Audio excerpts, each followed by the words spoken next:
Hello मेरे दोस्तों, स्वागत है आप सभी अपने YouTube channel SS study method. दोस्तों आज हम लोग बात कर रहे हैं VBU सेमेस्टर 2 से 27 से 27 वाले वैसे स्टूडेंट जिनका एमडीसी पेपर हिंदी है। ठीक है, एमडीसी पेपर में जिनका भी सब्जेक्ट हिंदी है वे लोग ध्यान देंगे, वे लोग सारे स्टूडेंट ध्यान देंगे। ये जो क्वेश्चन है ये आपका बहुत ही इंपॉर्टेंट क्वेश्चन है एमडीसी पेपर जिनका हिंदी है उनके लिए। ठीक है, क्वेश्चन क्या है कि हिंदी पत्रकारिता की परिभाषा अथवा उसके स्वरूप को स्पष्ट करें। हिंदी पत्रकारिता की परिभाषा अथवा उसके स्वरूप को स्पष्ट करें। सबसे पहले हम लोग समझेंगे कि ये पत्रकारिता का अर्थ क्या होता है, फिर हम लोग समझेंगे कि हिंदी पत्रकारिता की परिभाषा क्या होती है और विद्वानों द्वारा इसके बारे में क्या परिभाषा की गई है। ठीक है, तो आइए समझते हैं। इससे पहले अगर दोस्तों चैनल पर नए हैं तो चैनल को सब्सक्राइब कर लीजिए, वीडियो अच्छा लगे तो वीडियो को लाइक कीजिएगा और अपने दोस्तों तक ज़्यादा से ज़्यादा इस वीडियो को शेयर कीजिए ताकि वे लोग भी अच्छे से तैयारी कर सकें। ठीक है, तो ये आंसर को देखते हैं। सबसे पहले इसमें लिखा है पत्रकारिता का अर्थ। लिखा है कि पत्रकारिता शब्द अंग्रेजी के जर्नलिज्म का हिंदी रूपांतर है। क्या बताया जा रहा है कि जो पत्रकारिता शब्द है वो अंग्रेजी के जर्नलिज्म का ही हिंदी रूपांतर है। शब्दार्थ की दृष्टि से जर्नलिज्म शब्द जनरल से निर्मित है और इसका अर्थ है दैनिक। ठीक है, इसका अर्थ क्या बताया जा रहा है, इसका अर्थ जो है वो दैनिक है। ठीक है, और जो पत्रकारिता शब्द है वो अंग्रेजी का ही जर्नलिज्म का हिंदी रूपांतर है। समझ में आ गया ना बात को। उसके बाद हम लोग देखेंगे हिंदी पत्रकारिता की परिभाषा। अभी हमने जो देखा वो था पत्रकारिता का अर्थ और अब हम लोग देखेंगे हिंदी पत्रकारिता की परिभाषा। यहाँ पर जो हम लोग बात की वो सिर्फ पत्रकारिता था कि पत्रकारिता क्या होती है।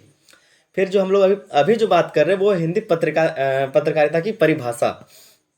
तो इसमें क्या लिखना है अच्छे से देखिए कि हिंदी पत्रकारिता के उस रूप को कहते हैं जिनमें समाचार, विचार और जानकारी हिंदी भाषा में प्रस्तुत किए जाते हैं। क्या बताया जा रहा है कि जो हिंदी पत्रकारिता है, पत्रकारिता के उस रूप को कहते हैं जिनमें समाचार, विचार और जानकारी हिंदी भाषा में प्रस्तुत किए जाते हैं। यह एक ऐसा माध्यम है जो समाचार को सूचित करने, शिक्षित करने और मनोरंजन प्रदान करने के साथ साथ जनमत तैयार करने और सामाजिक बदलाव लाने में सहायक होती है। हिंदी पत्रकारिता का इतिहास समृद्ध है और स्वतंत्रता संग्राम से लेकर आधुनिक भारत तक इसकी महत्वपूर्ण भूमिका रही है। जिस तरह से क्वेश्चन पूछा गया है कि हिंदी पत्रकारिता की परिभाषा अथवा उसके स्वरूप को स्पष्ट करें, उसी तरह से यहाँ पर जो है हिंदी पत्रकारिता की परिभाषा को भी डिफाइन किया गया है, परिभाषित किया गया है। ठीक है, अब इसमें विद्वानों द्वारा क्या कहना है, विद्वान क्या कहते हैं हिंदी पत्रकारिता के बारे में, क्या परिभाषा देते हैं वो हम लोग समझेंगे। इसमें लिखा है कि हिंदी पत्रकारिता का विद्वानों द्वारा की गई परिभाषा। अब जो विद्वान है जिन्होंने किताब लिखा है या फिर उनके बारे में उनके पास जानकारी है तो वो लोग क्या कहते हैं। जो सबसे पहले विद्वान है डॉक्टर हजारी प्रसाद द्विवेदी, ये एक राइटर भी हैं। तो देखिए ये क्या कहते हैं हिंदी पत्रकारिता के बारे में। ठीक है, ये लिखते हैं कि हिंदी पत्रकारिता केवल समाचार देने का माध्यम नहीं है बल्कि यह समाज के नैतिक और बौद्धिक उत्थान का महत्वपूर्ण साधन है। क्या कह रहे हैं कि हिंदी पत्रकारिता केवल समाचार देने का माध्यम नहीं है बल्कि यह समाज के नैतिक और बौद्धिक उत्थान का महत्वपूर्ण साधन है। दूसरा नंबर बालकृष्ण भट्ट। ठीक है, इन्होंने क्या कहा है कि हिंदी पत्रकारिता का उद्देश्य समाज में सत्य और न्याय की स्थापना करना, जन जागृति फैलाना और जनता को उनके अधिकारों के प्रति जागरूक बनाना है। जो बालकृष्ण भट्ट है उनका कहना है कि हिंदी पत्रकारिता जो है उनका उद्देश्य सिर्फ समाज में सत्य और न्याय की स्थापना करना और जन जागृति फैलाना और जनता को उनके अधिकारों के प्रति जागरूक बनाना है। ठीक है, और तीसरे नंबर पर डॉक्टर रामविलास शर्मा क्या कहते हैं कि हिंदी पत्रकारिता का मूल उद्देश्य हिंदी भाषा में समाज की समस्याओं का समाधान प्रस्तुत करना और राष्ट्रीय भावना का निर्माण करना है। ये कुछ विद्वान थे जिन्होंने अपनी तरह से हिंदी पत्रकारिता को परिभाषित किया था। ठीक है, आगे हम लोग समझेंगे हिंदी पत्रकारिता का स्वरूप। हिंदी पत्रकारिता जो है उसके स्वरूप को हम लोग समझेंगे। क्या लिखा है कि हिंदी पत्रकारिता के स्वरूप को विभिन्न पहलुओं में समझा जा सकता है। जो हिंदी पत्रकारिता है उसके स्वरूप को विभिन्न पहलुओं में समझा जा सकता है। जैसे हम यहाँ पर पैराग्राफ में भी लिख सकते थे लेकिन हम लिखे हैं सब कुछ पॉइंट वाइज। ठीक है, पॉइंट वाइज लिख के लाएं ताकि देखने में भी अच्छा लगे और आपको समझ में अच्छे से आए और आप जब एग्जाम में इसको लिखे तो एग्जामिनर को भी देखने में अच्छा लगे। तो सबसे पहला पॉइंट है भाषा और शैली। इसका जो स्वरूप है वो कैसा होना चाहिए, तो सबसे पहले इसमें भाषा और शैली का अच्छा होना चाहिए। तो वही लिख के लाएं पॉइंट वाइज। तो आपको समझना है कि हिंदी पत्रकारिता में भाषा सरल, सुगम और आम जनमानस के समझने योग्य होती है। हिंदी का जो पत्रकारिता होता है उसमें भाषा कैसा है, तो सरल, सुगम और आम जनमानस के समझने योग्य होती है। मतलब कि भाषा सरल होनी चाहिए, सुगम और होनी चाहिए और जो आम जनमानस मतलब आम लोगों को समझ में आनी चाहिए। ठीक है, फिर आगे लिखा है कि इसकी शैली स्पष्ट, प्रभावशाली और संवादात्मक होती है ताकि पाठक आसानी से जुड़ सके। और इसकी जो शैली है स्पष्ट, प्रभावशाली और संवादात्मक होती है ताकि जो पाठक, जो पढ़ने वाला है, वो आसानी से इससे कनेक्ट हो सके। ठीक है। दूसरा जो इसका स्वरूप है वो विषय वस्तु है। विषय वस्तु में क्या है कि हिंदी पत्रकारिता का मुख्य उद्देश्य समाज को विभिन्न मुद्दों पर जानकारी देना है। हिंदी पत्रकारिता का जो मुख्य उद्देश्य है वो समाज को विभिन्न मुद्दों पर जानकारी देना है। इसमें राजनीतिक, सामाजिक, सांस्कृतिक, आर्थिक और पर्यावरणीय विषयों के साथ साथ मनोरंजन, खेल और प्रौद्योगिकी जैसे विविध विषय शामिल होते हैं। इसका जो विषय वस्तु है, इसके स्वरूप का जो विषय वस्तु वो क्या है, तो हिंदी पत्रकारिता का मुख्य उद्देश्य जो है समाज को विभिन्न मुद्दों पर जानकारी देना। इसमें राजनीतिक, सामाजिक, सांस्कृतिक, आर्थिक और पर्यावरणीय विषयों के साथ साथ मनोरंजन का भी है, खेल और प्रौद्योगिकी जैसे विविध विषय शामिल होते हैं। दोस्तों हम लोग जो बात कर रहे हैं वो है जर्नलिज्म के बारे में, ठीक है, पत्रकारिता के बारे में, लेकिन यहाँ पर पूछा गया है हिंदी पत्रकारिता के बारे में। ठीक है, तो उसी के बारे में हम लोग को जवाब देना है। इसी में जो तीसरा पॉइंट है माध्यम। ठीक है, हिंदी पत्रकारिता के अंतर्गत निम्नलिखित माध्यम आते हैं। इसका जो स्वरूप हम लोग अभी बता रहे हैं, तो स्वरूप के ही अंतर्गत एक माध्यम है जिसके क्या बोलते हैं कि हिंदी पत्रकारिता के अंतर्गत निम्नलिखित माध्यम आते हैं। तो उसी को हम लोग समझेंगे। सबसे पहला जो पॉइंट है वो है मुद्रित माध्यम, दूसरा है प्रसारण माध्यम और तीसरा डिजिटल माध्यम। तो किस तरह से जो पत्रकारिता है उसको समझाया जाता है।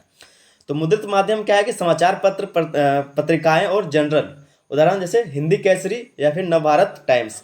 तो इस तरह का जो समाचार पत्र या फिर पत्रिकाएं या फिर जर्नल, जो लोग जनरल होते हैं, जो फिर क्या करते हैं कि न्यूज़ को इकट्ठा करके बताते हैं, उनके द्वारा फिर उदाहरण के तौर पर आप ले सकते हैं कि हिंदी केसरी या फिर नवभारत टाइम्स। ठीक है, तो इसके माध्यम से भी क्या है कि पत्रकारिता किया जाता है। फिर दूसरा है प्रसारण माध्यम। प्रसारण माध्यम क्या है कि रेडियो टेलीविजन के द्वारा क्या है कि न्यूज़ को, समाचार को प्रसारित किया जाता है, तो वही है कि प्रसारण माध्यम। और तीसरा आपका है डिजिटल माध्यम। डिजिटल माध्यम में क्या है, ऑनलाइन पोर्टल से, ब्लॉग है और सोशल मीडिया से, ब्लॉग से और ऑनलाइन पोर्टल से, फेसबुक हो गया, यूट्यूब हो गया और कई चीज़ें हैं। तो इसके द्वारा भी क्या है कि डिजिटल माध्यम द्वारा इसको प्रसारित किया जाता है। फिर आपका चौथा जो लोकप्रियता, पत्रकारिता में जो हम लोग स्वरूप डिफाइन कर रहे हैं उसमें क्या है कि लोकप्रियता। ठीक है, उसको क्या कैसे लिखेंगे, तो यह भारत में सबसे अधिक जनसंख्या तक पहुंचने वाली पत्रकारिता है। ये जो हिंदी पत्रकारिता है, जो लोकप्रियता के कारण क्या है कि यह भारत में सबसे अधिक जनसंख्या तक पहुंचने वाली पत्रकारिता है। लोकप्रियता का मतलब समझ रहे ना कि जितना लोकप्रिय रहेगा उतना लोगों तक ये पहुंचेगा। तो हिंदी पत्रकारिता जो है वो लोकप्रियता है, मतलब उसका जो लोकप्रियता है, लोग उसको पसंद करते हैं। तो यही कारण है कि यह भारत में सबसे अधिक जनसंख्या तक पहुंचने वाली पत्रकारिता है। भारत में हिंदी भाषी लोगों की बड़ी संख्या होने के कारण यह अत्यंत लोकप्रिय और प्रभावी है। भारत में क्या है कि काफ़ी सारे लोग जो हैं हिंदी समझते हैं, हिंदी बोलते हैं, तो इस संख्या के कारण, बड़ी संख्या के कारण क्या है कि अत्यंत लोकप्रिय और प्रभावी है ये हिंदी पत्रकारिता। ठीक है, आगे देखते हैं 5वां नंबर लिखा है कि लोकतंत्र में भूमिका। ये जो हिंदी पत्रकारिता है इसके लोकतंत्र में क्या भूमिका है उसको देख लेते हैं। लिखा है कि हिंदी पत्रकारिता लोकतंत्र का चौथा स्तंभ है। ये जो हिंदी पत्रकारिता है लोकतंत्र का, इसको चौथा स्तंभ माना जाता है।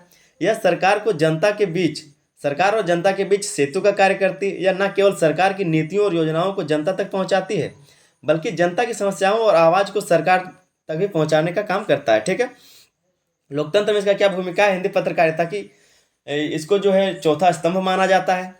और इसमें क्या होता है कि जो लोगों का जो दुख तकलीफ होता है वो सरकार तक पहुंचाया जाता है, और सरकार के द्वारा जो भी घोषणा या फिर कोई चीज़ का उद्देश्य या फिर कोई बात जो बताने का रहता है वो मीडिया के द्वारा पता चलता है लोगों को। तो ये काम किसका है, हिंदी पत्रकारिता ये काम करती है। ठीक है, छठा पॉइंट है सामाजिक प्रभाव।